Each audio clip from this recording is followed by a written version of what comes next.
people getting this at another time, another place, like on this tape, remind you once again that until you have some real notion that life itself is alive and has its own agenda, there's no way that the human intellect will ever see any connection. It'll never make any systematic sense out of what seems to be life. But life wires up everybody. No matter who you are, you're wired up enough to be complex enough to live, remunerate, defecate, and die. You are that complex.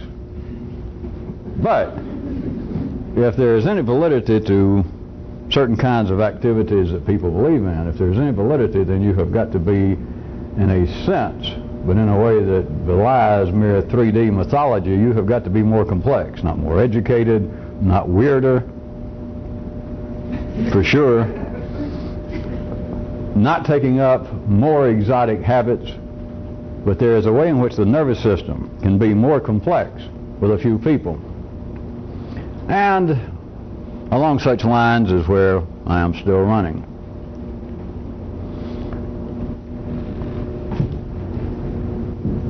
How about more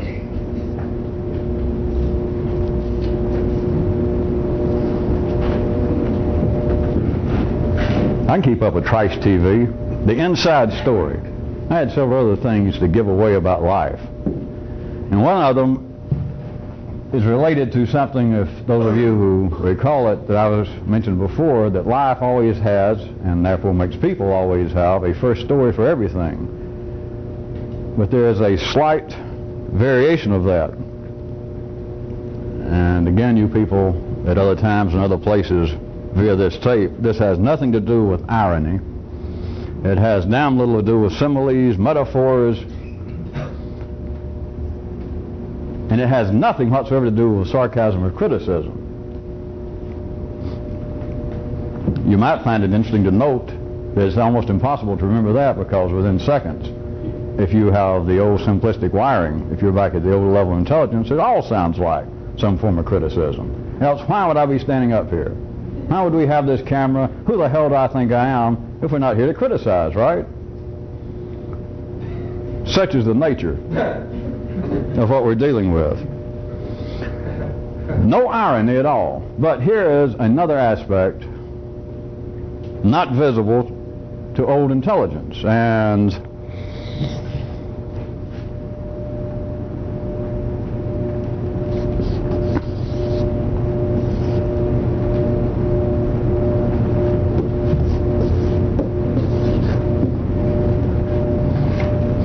about the ODG, it's the out front denial gambit.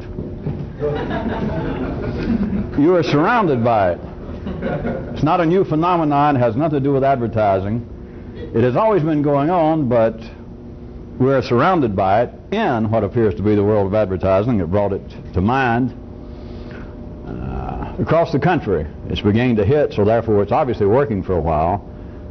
One that banks are using now in several parts of the country, that they'll give a little pitch for the bank, and it will say, after they mention about their service and how sweet they are and how neat they are and the yards are nice and free parking, then it will say XYZ Bank, because there's more to banking than money.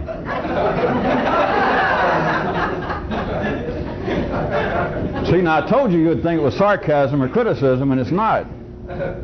Especially you people away from it I can't get hold of.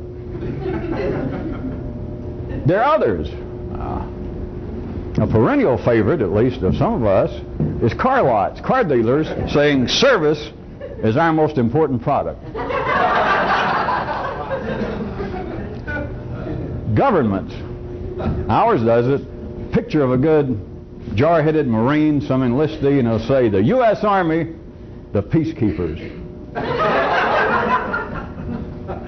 Our one going on now is some nice brewery, an importer of spirits, and they keep throwing into their ads. To me, this gives a whole new meaning to oxymoronical phrases, but they keep speaking about responsible drinking. Which right. Now let me get closer to where I was trying to draw your attention. This is not some sort of plot having to do with Wall Street, Madison Avenue, the networks, the print media. It has to do with life-making aspects. And I just pointed out some, I could point out more, but you can surely think that it makes continuing aspects of its own existence, that is, via man, it makes them deny the absolute purpose of what the activity is. So now try and pull your old intelligence, if you're still there, away from any sarcasm. We're not laughing at bankers. Not that they don't, well. But think about the phrase, and it will even hit your nervous system if you're fairly sophisticated in the ordinary sense, that it has a nice ring to it, that there's more to banking than money. That's all there is to banking. That's the whole point. That has always been of every money changer, every lender. It's one thing. It's money. That's it. That's the only reason banks exist. And yet there it is. On your television, on your radio, in the print, and you will even hear it, and it may, as I said, I have found it now in several areas of the country. So it's one of these things, I assume you know, when advertising hits and gets hot somewhere, they'll pick it up all over the country in no time. So it is having some positive effect, that is, profitable effect, that there are people, and it should have happened to most of you when I said it, that it has, you can give a certain kind of, all right, 4D grudging respect to anybody can think that up, that is, to life doing it to us again. But to hear this nice little low-key pitch for the bank, and then they end up not, come on over here and we'll give you more money, come on over here because you're as greedy and grubby as we are, which is the whole point of banking business, the whole point of city life. They say things about, they're inferring, you can almost see little blue skies over all of their branch banks, little white clouds, they got lollipops, and all the tellers have the intelligence of a Heisenberg or an Einstein, and they all look like your grandmother, and they say there's more to banking than just money. They'll almost get you like, where do they have a branch? To go somewhere, go somewhere decent. The point is, I want you to see, it is an out front, it is an immediate denial of what the actual purpose of the activity is. There's no way around it. The question, if you were my kind of questionnaires, to what end does life continually arrange this? To refer to the army as the peacekeepers. And you can. Now, I can do it for life if I must. I can stand here and make, as fast as I can talk, a verbal defense of there's more to banking than money. I can join right in. I can join right in and say a public service announcement or a poster that says the U.S. Army, the peacekeepers. And I can say, well, and I could take up the argument that as long as we have a standing army, it perhaps will keep our enemies off balance or keep them at bay, etc., etc. It's not true.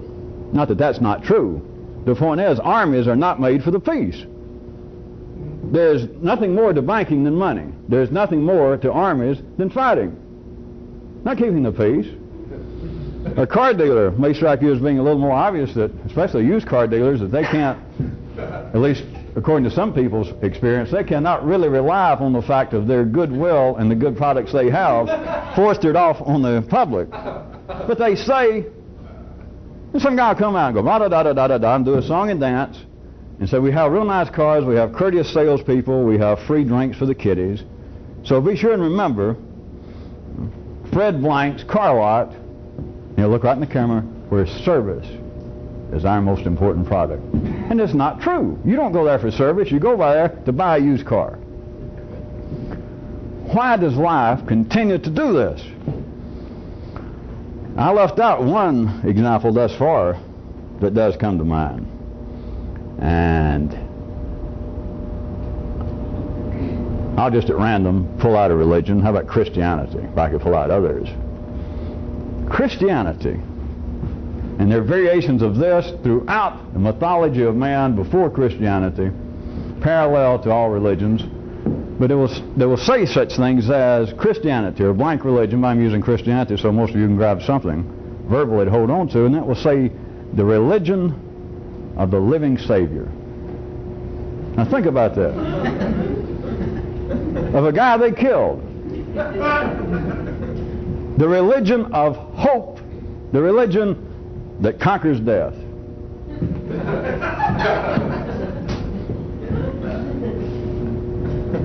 To what end does life have what seems to be these institutional, these larger segments of its body, made up of groups of people, religions, nations, cultures?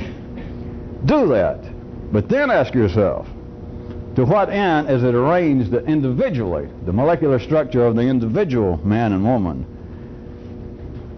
out front, even if it has nothing apparently to protect itself, such as a religion, a national consensus of some field that I am amongst friends, I am amongst my own kind, that individually people are wired up that they out front, whether they do so verbally and certainly beyond their knowledge, they deny the purpose for which they're standing in this slaughter queue.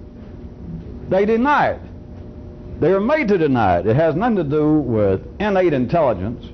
It has nothing to do with any sort of spiritual sophistication. It has to do with the fact, the reality behind what I am hinting at, that there is built in to the general flow of energy through humanity a continual denial right out front. It's a dazzling display. There's more to banking than money. God, that's heavy. Where's the branch? I'll change my... There's nothing else. Religion, any religion. Religion.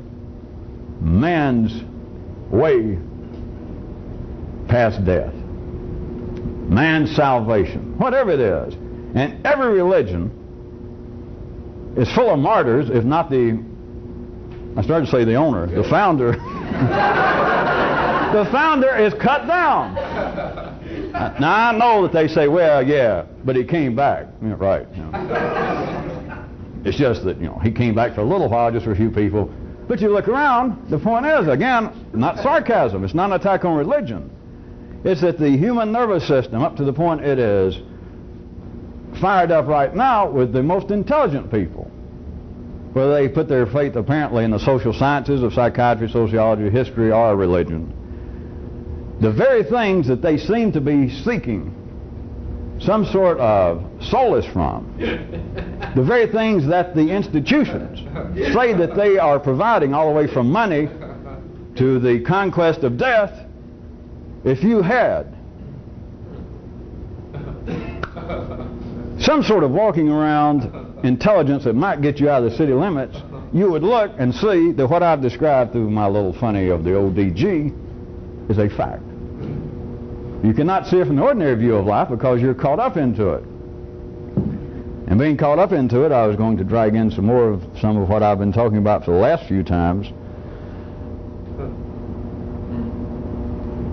When you're operating at the level of what I keep calling right now ordinary intelligence, and you're operating at the level that the circuitry of man is in a circuitous position, from the many ways I've drawn it, all the way from, I guess now my historic one of that, to even being a little more physiologically based in describing what is just normally taken. This is not a lesson in anatomy, as you know, but the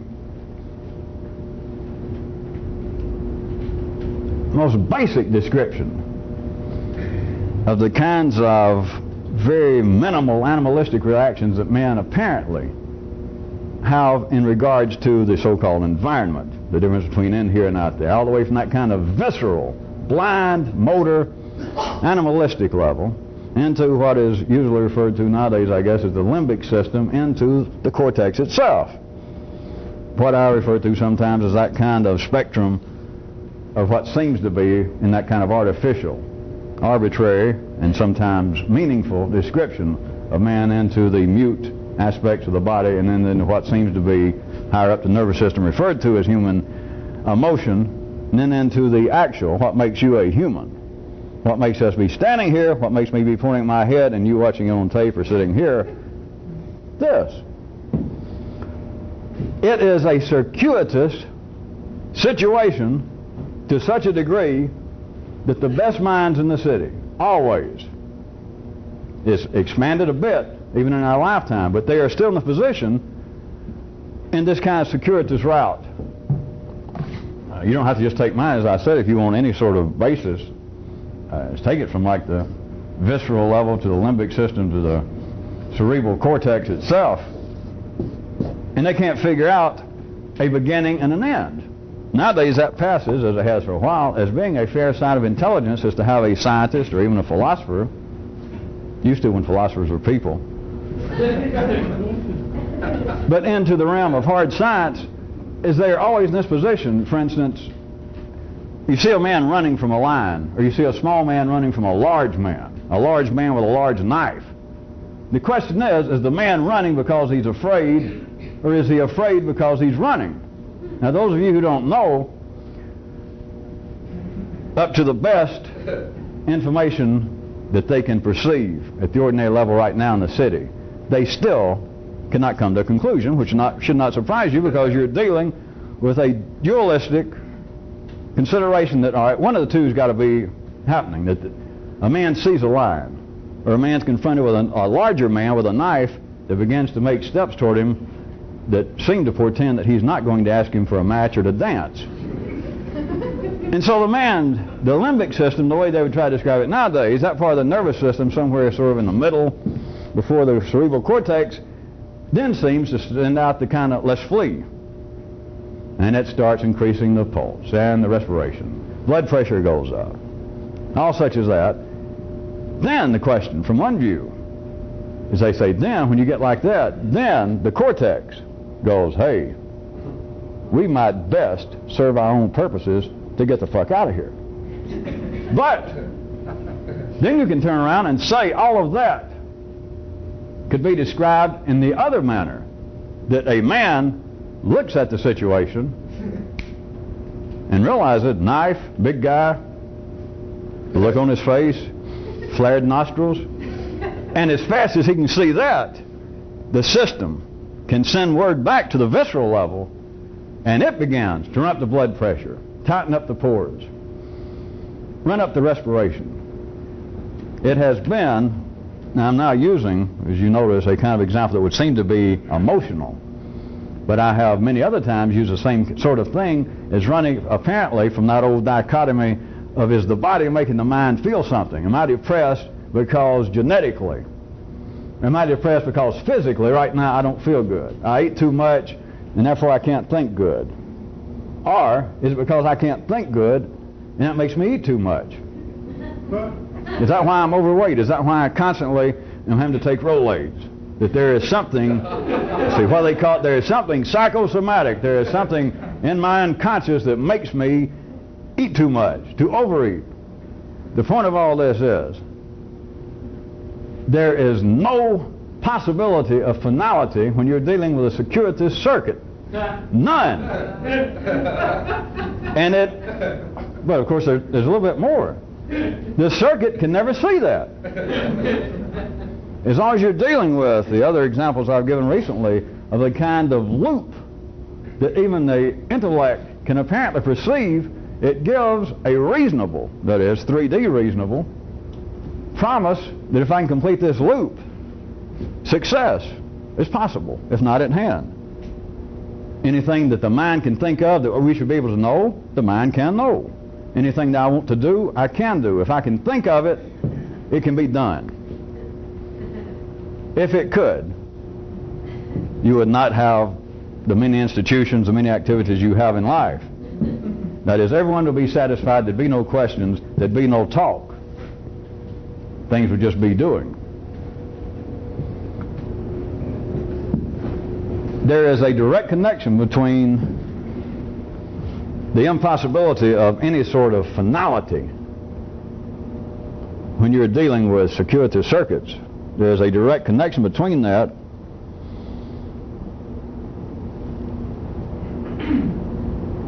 and the general disability to see that processes, activities, dynamics, gambits, the general movement of life continues right in your face to deny what it's doing.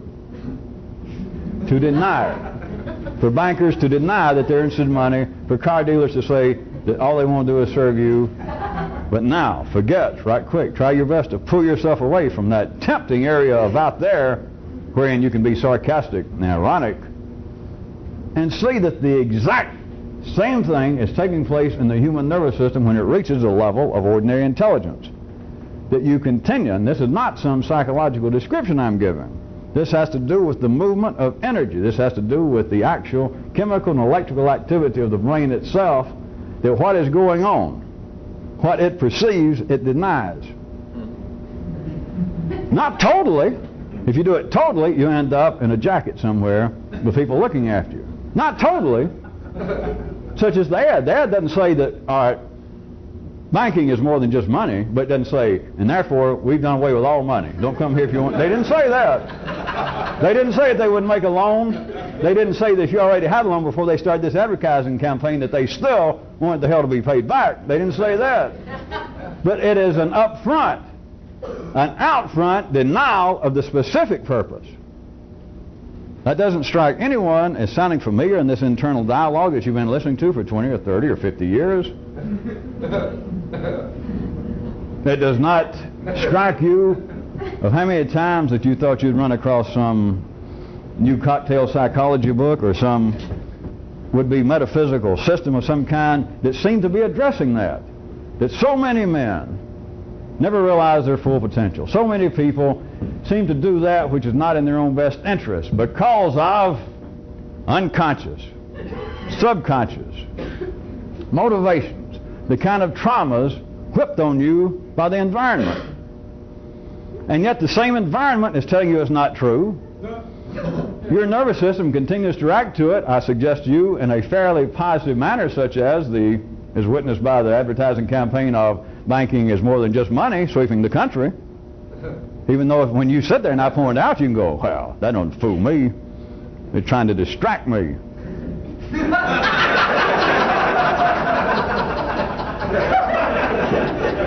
I do believe that I just suggested that already. That what is going on inside the individual nervous system itself, there you stand in the line, going over the hill.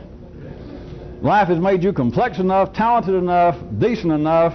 Your body odor is down to a manageable level so that you can stay in line with everybody else while waiting to go over the line to that great Hormel factory right over the hill.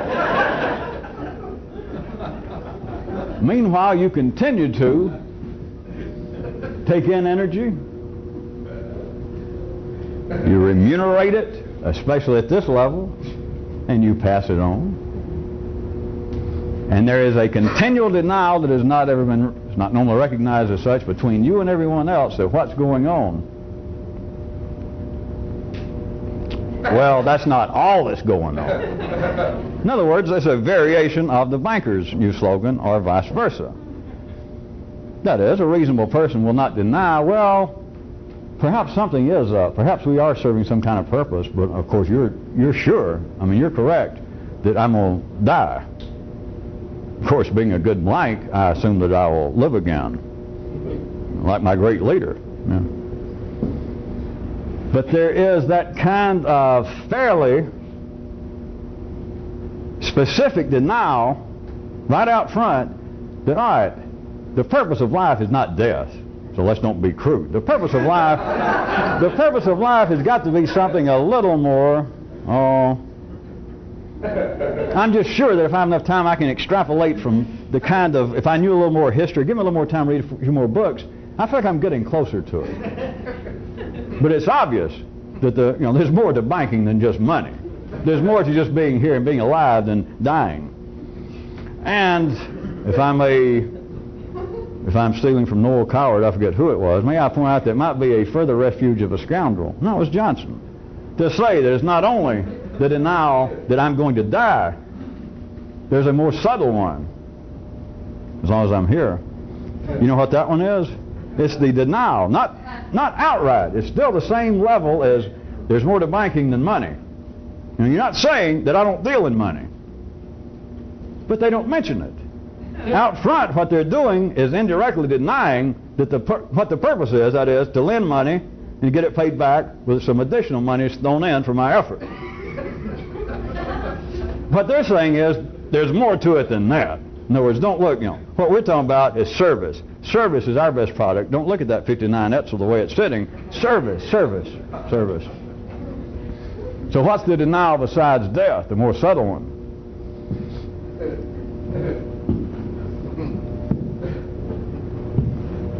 I'm not me. All right. Here we go. Let me verbally parallel it a bit with the banking slogan. What you see is not all there is to me. That's what everyone says. That's what everyone's nervous system is made to say continually. If it's not, then you're one of the people I didn't bring my back, but you're one of the people I've been looking for in life. Everybody says, I am not totally me. That is, I am not completely responsible for what I am. Now you are, but I'm not.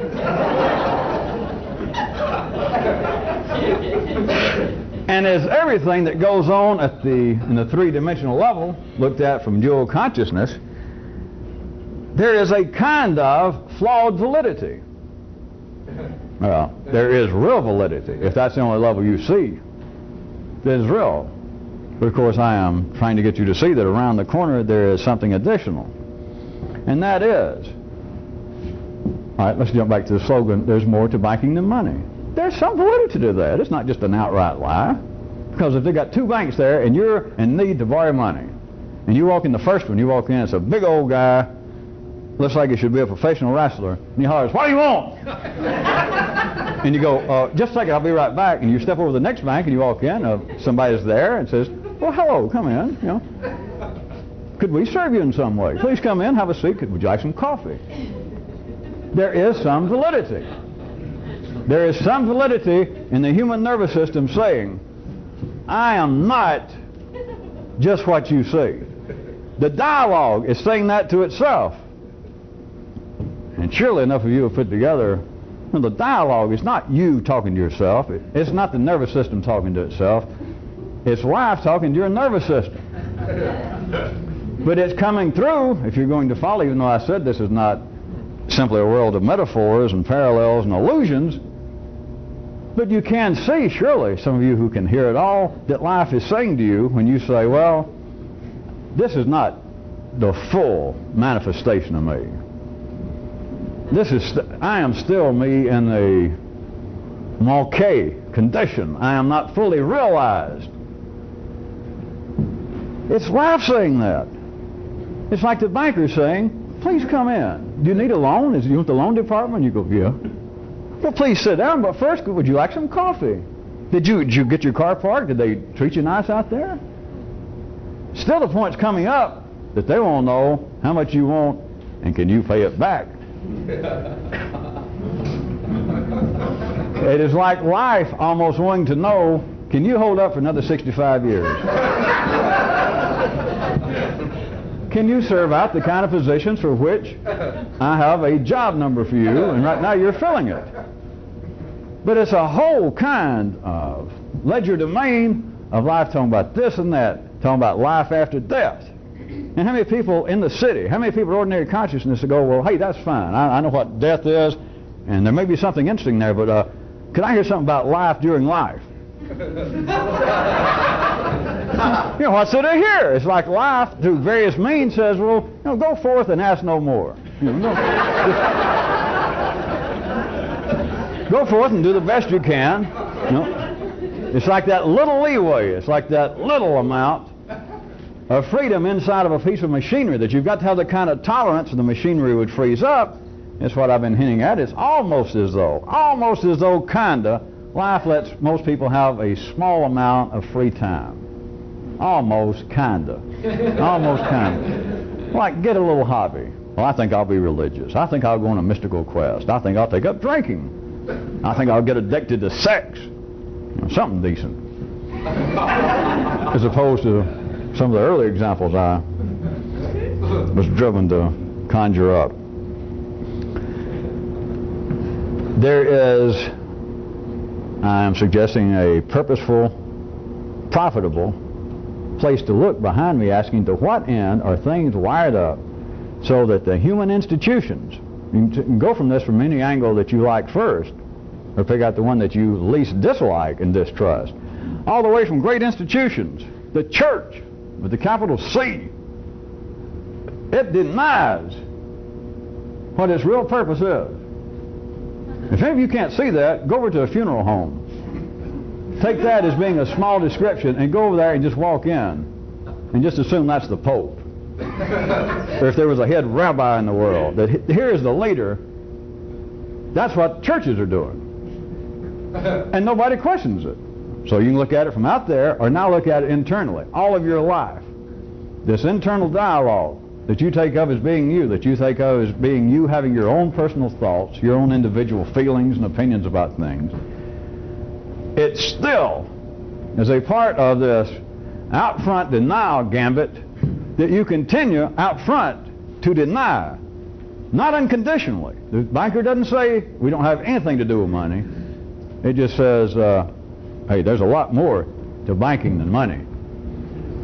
Or the guy trying to hide what would appear to be where they have pieced together this edsel by trying to stand beside it and saying, pointing to pictures of happy people on the wall standing beside their cars saying, service is our main product. Internally, the noises that take place in your own brain, this dialogue, is based around a kind of continual denial, because you've never had any occasion to look at it that way because you don't know what's denying. I've just been giving little hints and making jokes about death and all that. I just consider that just I'm babbling. You got to go at it from your own end and look at it this way. What is it that life, that is apparently you, what is it that life has been telling you thus far it is about? And then, if you're taking any of this to heart, then consider the possibility that what I'm mentioning about this out front denial gambit is at work everywhere. And so whatever it is that it seems to have spoken to you, is look behind it. Consider, could this be a variation of there's more to banking than money? If that is still too vague, may I remind some of you that I have pointed out at some specific and at no great pain to myself that everybody is silly, especially those that don't believe it, and everything that people believe is silly, and especially those things that deny they're silly. So don't say that I didn't warn you. And yet the human nervous system, your own brain, says, well, that's all right, but there are exceptions. Right! They are. I told you what the exceptions are. The exceptions are those things that says, we're not silly. Yeah, a lot of other stuff is silly, but we're not. Who said that? And if you're going to try and pursue this kind of line, is not, don't say, well, Jesus said it, Moses said it, Muhammad said it. No. Who said it? All right, I heard it in my own skull, but it sounded right. It even felt right. It's got to be right. That there are some things, they're not silly. I can laugh at a lot of things and just, I can get down and make fun of a lot of things, especially, you know, religions are not mine and people that don't look like me and all that. I can do that, but there's some things that are not silly. I'm sorry, they just are.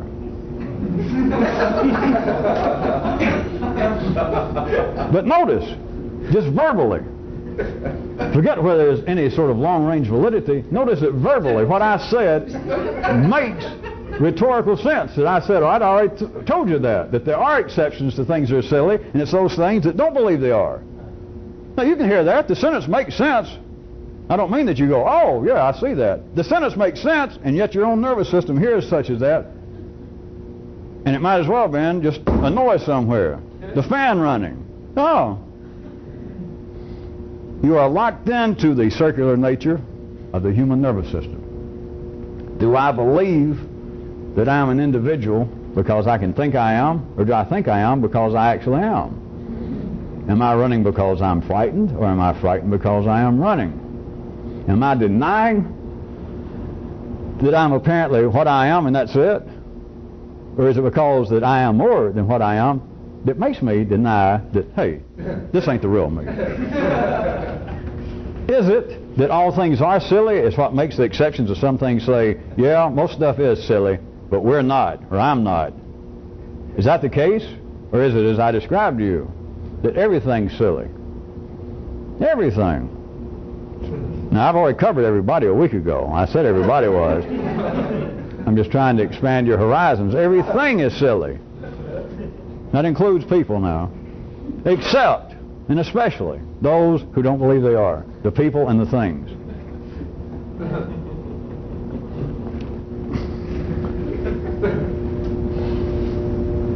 Does anybody remember supposedly Catherine the Great's favorite old general, Potemkin, and the Potemkinizing,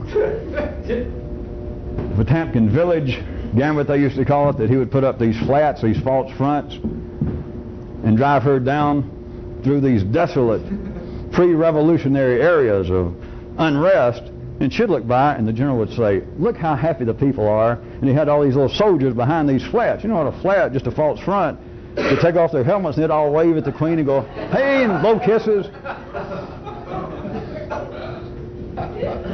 I was pointing out to you the kind of extended real-time parallel between the Western idea of a corporation, of being a legal fiction, or the view from science that light can either be particles or waves, according to the application that you're trying to make at the time.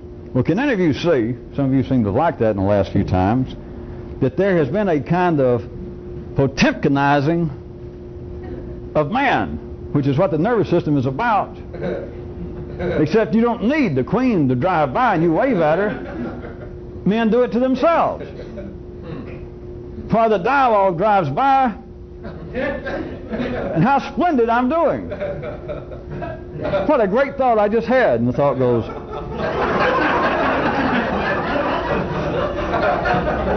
but within the Potemkin village syndrome, you don't realize the queen is waving at part of her own troops. Not the happy people that's going to support her. We got to turn the tape over. The kinds of things that affect the human nervous system. You've got everything from the lower areas, of course, the heat, the humidity, don't write me, the humidity, hunger, everything down at the visceral level affecting it. Then you get into the area that seems to be human emotion, and let me just bypass it for a second since they keep running it in circles. But then up to the cortical, the cerebral cortex, up to that level, what we're dealing with, what I'm dealing with primarily of trying to talk to whoever hears this and gets this,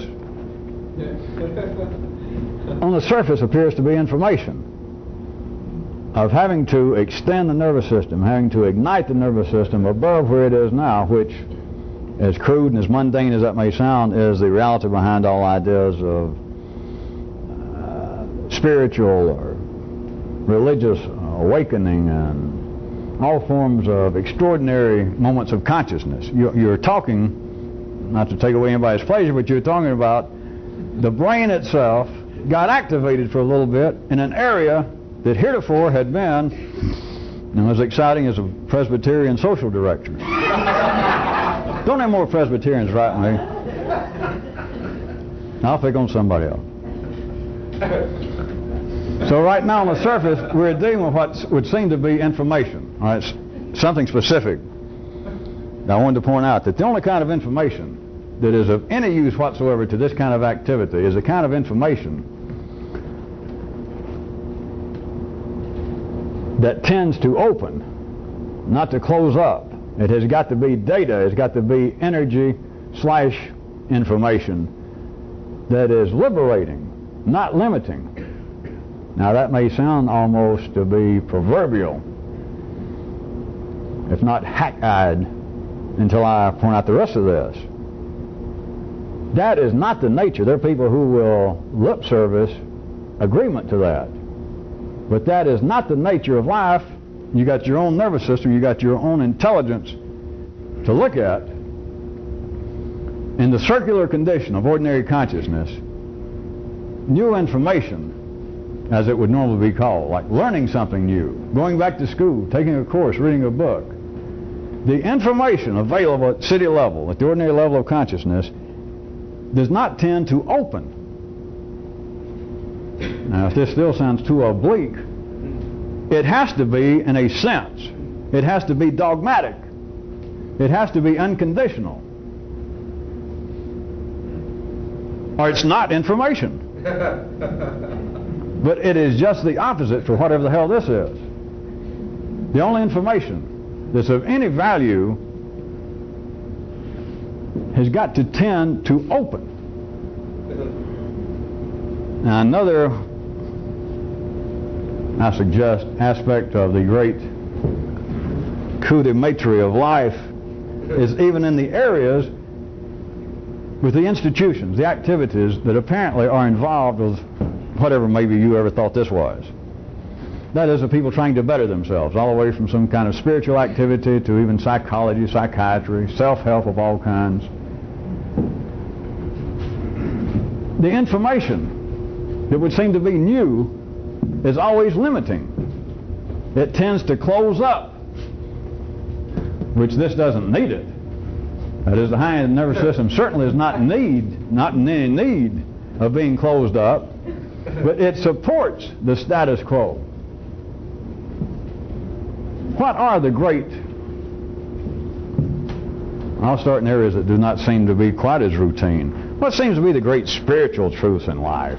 The great metaphysical, somewhere the transcendental truths, what are they? I can start making up examples. You know, God is Jewish, God is Christian, God is Muslim, God is love.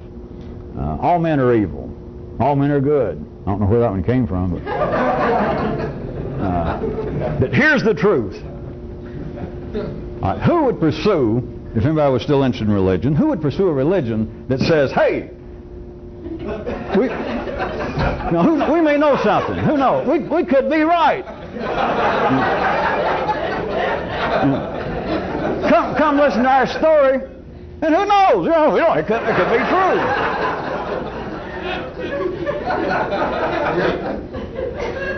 Who's going to go to a psychiatrist except maybe somebody suffering from either terminal ennui or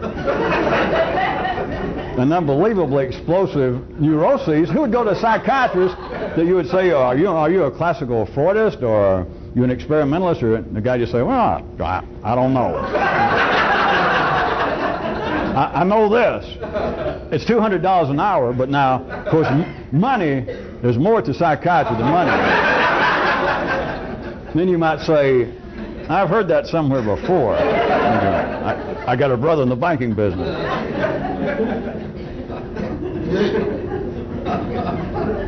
Now, I use the word dogmatic. Now, I did not intend to start off the kind of examples of making them sound as though, remember what I told you originally, is I'm criticizing psychiatry or religion. I did not really mean it in even a pejorative sense.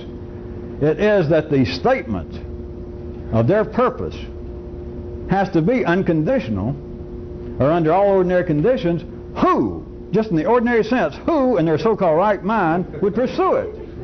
Who would go to a church that would say, oh, we don't know? Who would go to a psychiatrist who say, I'll talk to you if you want to talk, I don't know.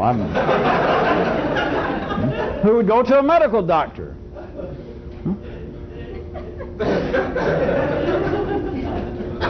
Under all ordinary conditions, this cannot be part of the continuing awareness of the human intellect. That is, that what passes for important information, but especially I want you to see of new information, always has to be that which is tending to close up on itself. That in fact is a fairly, if not a definitive, a connotative reference to what people consider to be answers or solutions. Not just personally, but if someone's trying to work out a scientific, a mathematical problem, once you get closer to the solution, at least a workable theorem, it seems as though it has cut out some of the superfluous possibilities. It seems to be honing in. And then when you do have an answer, when you do have the equation that works, when you do have a theorem that seems to be repeatable, it is as though then you have cut out, you have limited any further discussion, any further investigation. it must be that way. That is the way the ordinary life of man operates. There's nothing amiss. But the kind of information that if you indeed are in the right place fooling around with this, the kind of information you want cannot tend to close in. And so what are you left with? All right, I'll answer. Since you can't answer it, I can just barely even respond to it verbally, because when I start responding to it, I begin to close in on it. Give you a hint. That's why oftentimes this seems as though it's about to all fly apart, right? That's why it seems that this has no center to it. It has no core to it. That where the hell is this going? When I first got involved with this, I thought, well, yes, it's going right over here. And now I got no idea where it's going.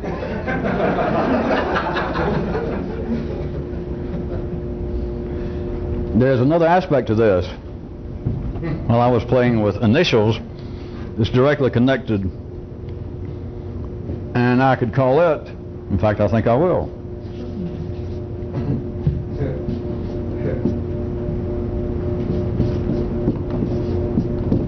the IIF. It's the intellectual immunity factor. And what this has to do with is how complex a system is. In this case, as you might already suspect, I think I'll use an example as a system. Let's see. Oh, all right, people. Good enough. People. It has to do with the complexity or the lack thereof of a system as to how much anomalous information it can absorb and stay on course.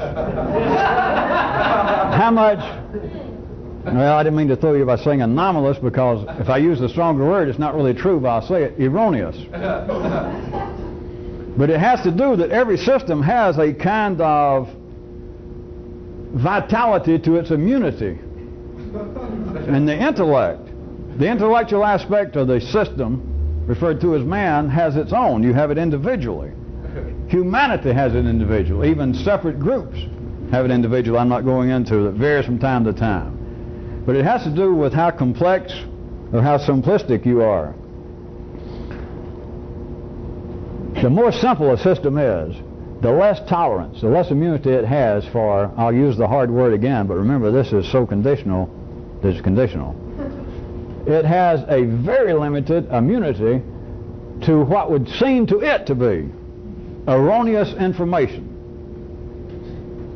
This is never taken into account, and yet it manifests itself constantly in life. I say more simplistic. Let me take an example. A religious fanatic. And I'll be decent enough not to mention their religion. It could be, I could make a political. But at least thus far in the remembered history of humanity, religious fanaticism seems to create the most interest. It gets the highest ratings and the best wars anyway. The more simplistic a system is, let's take a person. An individual person is a fanatical blank. All right, let's say a fanatical Christian. Just fanatical. You know what that means. Very simplistic about it. I don't let the Presbyterians off the hook. A good Baptist, especially a good Southern Baptist. And then he receives, or she receives, this information that at the very least to this person would be anomalous information, disturbing. The information comes about, I'll just shortcut it, but it seems to be proof. Even the church cannot deny it. They find some new writing somewhere, and it seems to be. They compare to some of the things in the New Testament and the dates, and it seems to be this, that this new piece of information is that Jesus was a plagiarist. The more simplistic the system, when new information comes into the system that is, as far as the person was concerned, disquieting, disturbing, it is an anomaly. It can be disastrous. The interest in all this, of course, is not that one little Southern Baptist somewhere went nuts. They became even more fanatical when they claimed that somebody has found stuff that somebody else had written over outside Tijuana about 10 years before Jesus was talking, and that somebody got hold of it. It's not that. Think about the information that you continually look to the past. Let me make it easier to start with. That apparently the kind of information that has had some effect on you, the kind of information that your ordinary memory would tell you is of some consequence. Now think, if something came along that in some way I could hypnotize you, I could trick you and say, look, this new information that you've always believed that such and such is true, and that it seemed to be sort of some of the underpinnings to you, the person, you, the individual. There's very strong evidence now. I mean, it's so strong it's almost statistical evidence that that's not true. The more simplistic your total system is, and now I'm referring specifically to the upper parts, because it becomes impossible to verbally distinguish the two, because the person would feel like this archetypical Baptist that I said heard this information. It would not just be an intellectual assault. He would feel as though his feelings had been confronted, if not attacked, about the plagiarism of the alleged plagiarism. It is that the more simplistic, the more rigid be the system, but it would affect the ordinary nervous system as though it were down into the point that a good fanatic, that somebody says, hey, we just found out, hey, don't you still go to church? And the guy says, yeah. Hey, did you see the news in there? They just found some guy wrote almost all that shit that Jesus said about 20 years before him, and now they found it. The guy could very easily, you've been through this, his blood pressure begins to go up. His eyes begin to dilate. His respiratory system begins to increase its rate. Nobody's attacking him, evidently. There's no man there with a butcher knife. But apparently he has been assaulted. And it seems to be down in the limbic system. It seems to be down in the middle section, the older section of the human nervous system, that this man, this good Southern Baptist, talk about oxymorons, might suddenly come out and say, that's not true. You can't say that. You can't say that. And some guy says, oh, we heard on the news. You know. And he said, I'll find whoever said that.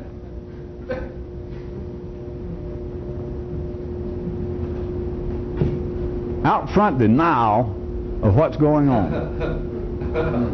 Out front denial that I am so simplistic, that my system is so simplistic and rigid that I cannot take in any anomalous information, even albeit transient. The guy has fits. They have to put him away. 48 hours later, they say, hey, we found out the guys that said they found that material, it was a hoax. And but now, here, this guy is, they can't snap him back around. To him, it was not a transient anomaly.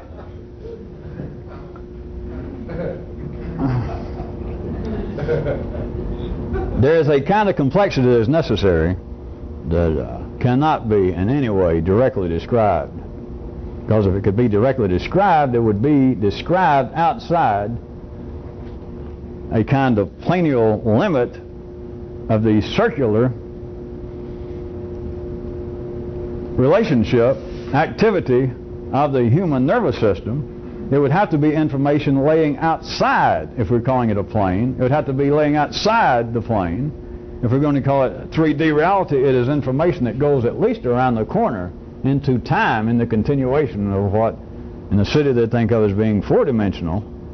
It would take at least that to begin to describe it, but if you did not have the receptors to hear it, you know, what the hell? It's like having an AM radio and somebody broadcasting an FM. That is, life has been whispering. Life has been talking. I say whispering. Let me be a little more specific.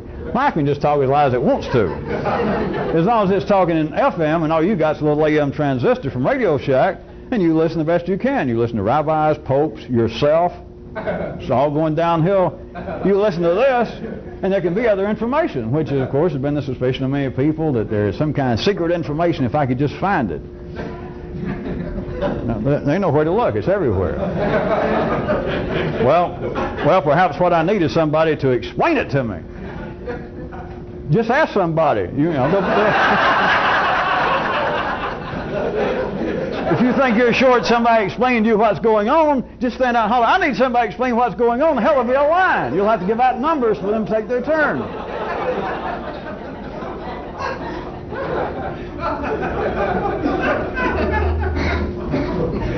See, it's only been a little more than an hour and you already forgot. I told you it's got nothing to do with criticism, sarcasm, irony. See, and you forgot.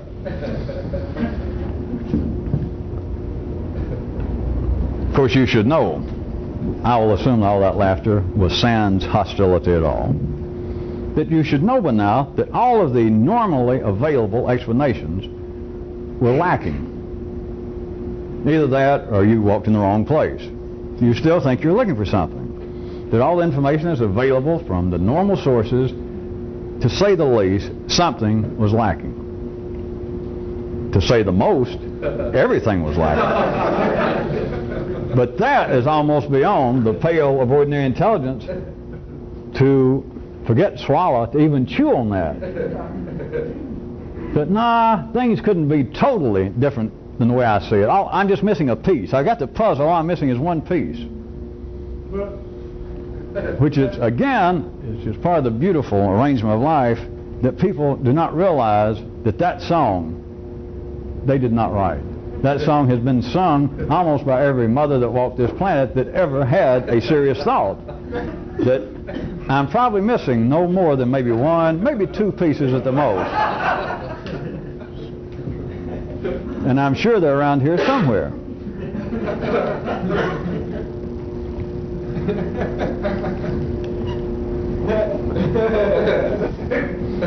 If you're too simple, that is, if you are no more than life has wired you up to be, and you can go to school, you can talk to all the other ordinary people you want to, if your nervous system is still operating within the limits of the circular nature, literally, physically, without me being a teacher of anatomy, I'm just hinting to you that it's not some strange picturization and charts and stuff I draw up. The reality has been there. As I said, instead of us following rabbis and popes, if there was some kind of 3D validity in the notion that an intelligent person can see what's going on, then the leaders, intellectually, spiritually, any other way, would be pathologists, because they'd cut open humans and look and go, ah! But do they? And the first time they go, well, but then, but there it is. And ordinary intelligence says, no, something's missing. That's just a dead body. That's just a dead body I'm looking at. At that level of the nervous system, if you're that simple, which is just ordinary, it's not an attack, but if that is the limit of it, then you are always going to be dazzled by the first story of life and everyone else. You're always going to be extremely dazzled by the out front denial of what's going on. And therefore that leads, the next step is that people say they're continually disappointed. They're continually surprised in a negative manner. That I'm continually upset at the way I was treated. I didn't expect somebody to treat me like that. Sometimes I'm disappointed in me. I didn't think that I would say anything like that. I didn't think I would behave in such a manner. It is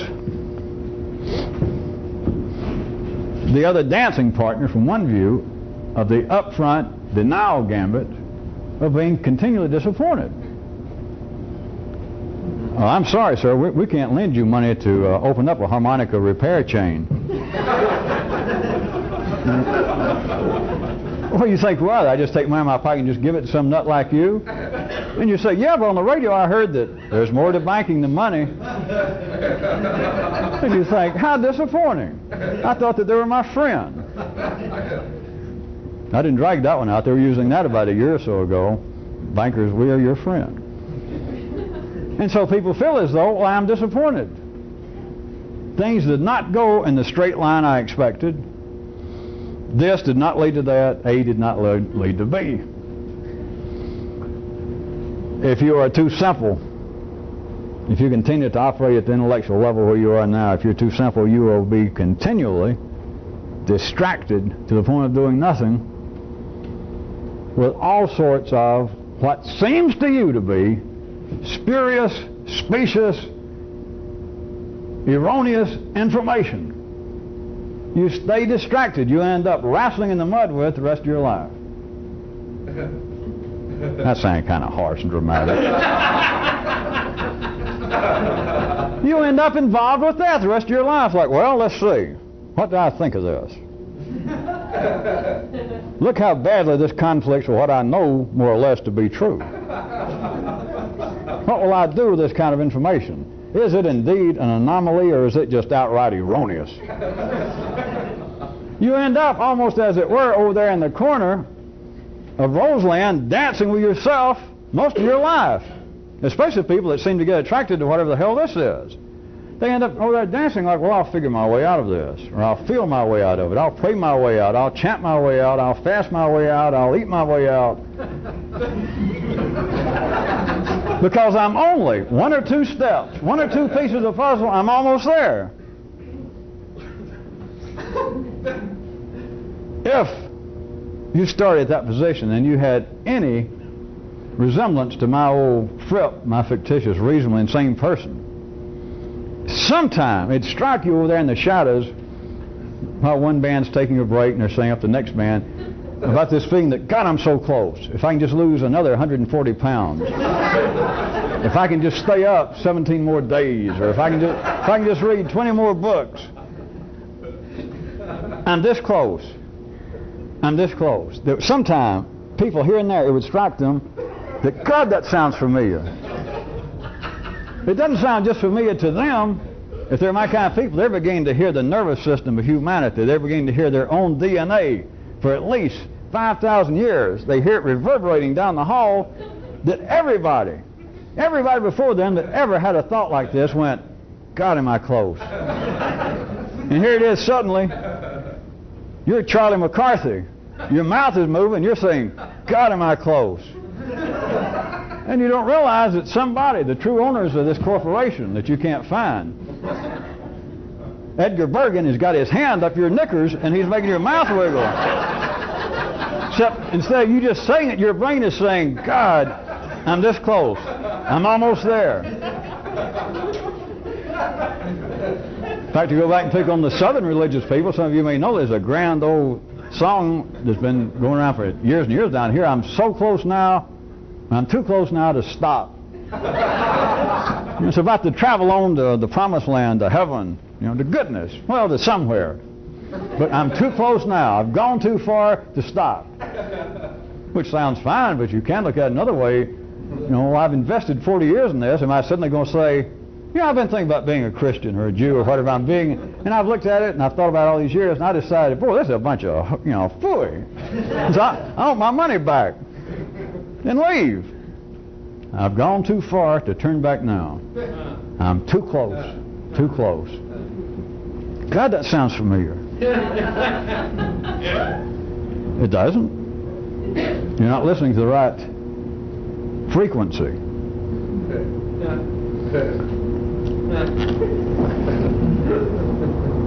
Let me see if I can connect, or make you try and connect one more thing.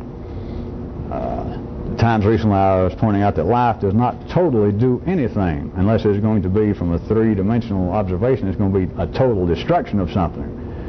That nothing is finalized from any three-dimensional view. That life does not totally do anything unless it's going to be total destruction. Can any of you see how it also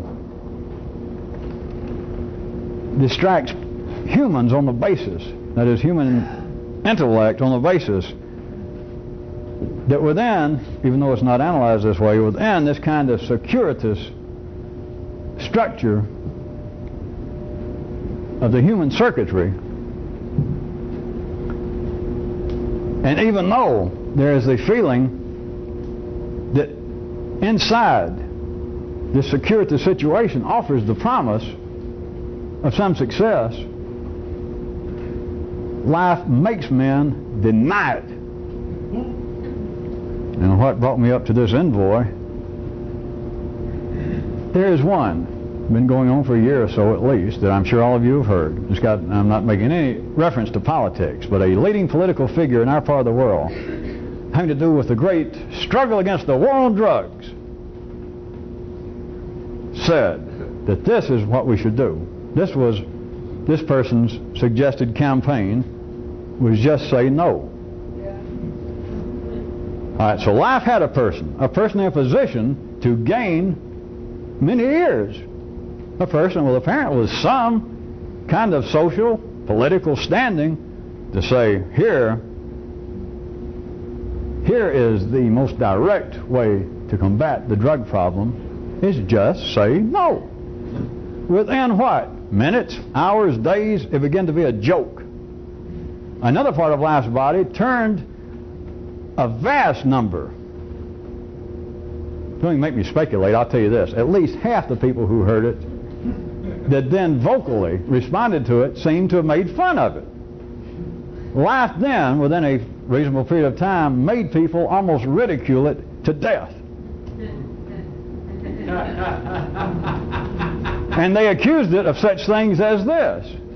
As, my God, how simplistic. Don't they know the kind of pressures, the kind of social pressures that make some individuals turn to dope?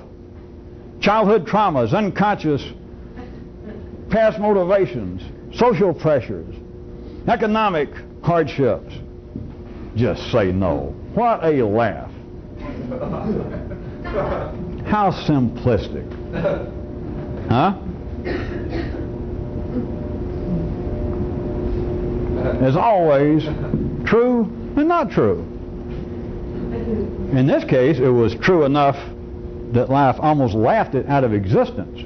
It said it, and it's almost as though life, for those of you that like to play this, not to fall into some very crude anthropomorphical trap, but it's as though life said, well, hey, you know, too much of me's taking dope, especially cocaine over here, and it points to, you know, general the North American continent. So I got to cut down on some of this. Well, what'll I do? Well, I'll quit doing it. It's as though it sent out messages. Hey, one of you molecular structures down here, one cell that's got some soapbox down and holler, hey, the rest of you guys just say no. And so it did it, and the rest of the guys, by and large, went, oh, give us a break. What a joke. You don't know what you're dealing with. You never took cocaine. You've never been addicted. You don't live like we live, blah, blah, blah, blah, blah. It's as though life, in a sense, and I mean this very, as unmetaphorical as I would like to be. I do not mean this literally. For any of you who want to take it literally, those of you who don't care about taking it literally, it doesn't matter. It's as though life went, well, what I'll do is I'll just say no. And it went, nah, that won't work. But it takes, when you get down to the kind of time frame to move from one level to another, it might take 2 years, whereas in life it's not important, but it could be, if we're going to now make that kind of parallel that life went, well, what I'll do is next time I want to take some drugs, I'll just say, no, I won't.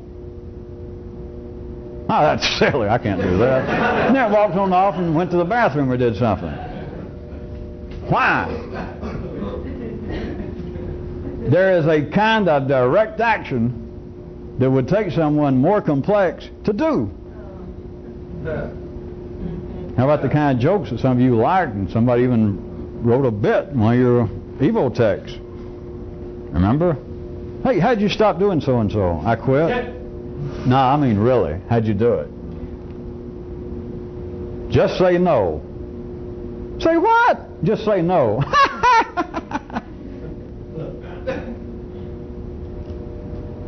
Who can do that? Of course, anybody that says they can, maybe you can, but you wouldn't admit it.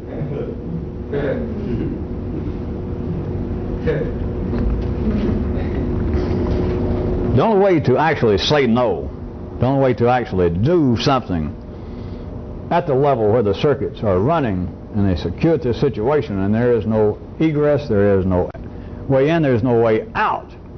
You don't know whether you're running because you're frightened, you don't know whether you're frightened because you're running. It is like a continual series of millions of little petite mort that I think I know what I'm doing, and I feel like, well, my whole ideas have died. I don't even know which way I'm going.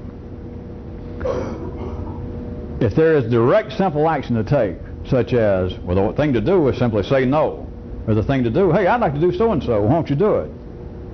What? Well, won't you do it? Oh, come on. The human nervous system is not wired up once you get above the very basic, visceral, physical level, to make it crude. When it gets into areas that would seem to be uniquely human, which you may think of it as being religiously or artistically, it's this. It drains down into other areas. This is what people cannot say, well, I will go from here to there. Not because they're weak, not because they're dumb. It's because of the human nervous system, the way in which it is wired up, that there is no way to go from here to there. If you try to go from here to there, you come back to here. The only way that you can actually go from here to there, the only way that you could actually say no, would take a more complex person. That is, a more complex nervous system, because you would have to be able to say no with no conditions, no residual memories, and no regrets. Because memory is what covers it. That is, you say no, and that's it. Or you just say, well, I'll do so-and-so, and that's it. And somebody might later say, when did you decide to do so-and-so? And I've been through this enough where you would, it's almost as though it never happened. Something that important, it had to happen. Don't you remember it? Well, yeah, but the truth is, it's almost as though it never happened. And literally dealing with ordinary noise. That is, somebody asking you, the dialogue within you of life saying, hey, you used to snort up pretty good. You ain't been snorting. You didn't fall for that shit I came up with about just say no, did you? If you were if you were the right kind of person, and in fact you did, the best description I'd give you, you would pretend as though you didn't hear what life asked. And a few people, you can get by with it, trust me, life won't kill you. They can say, well, did you? And you just walk on off. But don't admit it. I really don't have to tell anybody that. If you get complex enough that you could simply say no, then nobody has to tell you not to talk about it. Because if you talk about it, you are back in the security situation of the ordinary circuitry. As long as you've got any residual memory over, yes, I used to do that. Yes, I used to be dumb. Now I'm smart. Yes, I used to be a lot less than what I probably am now, but I believe that I have a certain kind of facade, if not a kind of Potemkinizing of myself. If you've got any memory, and I said regret before I quit, let me point out, it's uneasiness perhaps is a better word. That is, well, yeah, I quit, or yeah, I said no, but there's always the possibility that I might say yes. That is, I quit doing so-and-so, or I started doing so-and-so, whatever it is, that I made some sort of change in my own internal nervous system. Something that should not have happened. Something that is abnormal. But I could slip back. As long as you got that, you did not simply say no. As long as you got that, you are still too simple. If there's any possibility of you going back, remember something else I mentioned to you, you can't ever retrieve the same thing that you once lost. It might be a minute or an hour, but if you lost it down the road and you go back and it's still there, somebody chases after you and said, is this yours? It's not the same thing. And if you got any feeling somewhere between residual memory and uneasiness or regret, that's why I put in all the three versions, it's really the same thing, then you have not simply said no. Put it another way, nothing's happened. You just got a hobby. You had a bad day. You had a good day. You imagine that you did something. Now, the way you can tell whether you imagined you did something is that you can imagine that you didn't do it. If you can do that, then as far as the long range, as far as the individual validity of what you did, I would suggest is seriously in question, which is what I was inferring by residual memory, uneasiness, that, well, yeah, right now I'm being a stout little trooper, but I could break at any time. Well, shit, anybody can break at any time. What's there to think about? But the only way you can break at any time is to break back at the level that you used to feel as though it's possible to break. I guess that's sticky enough for one night. Au revoir.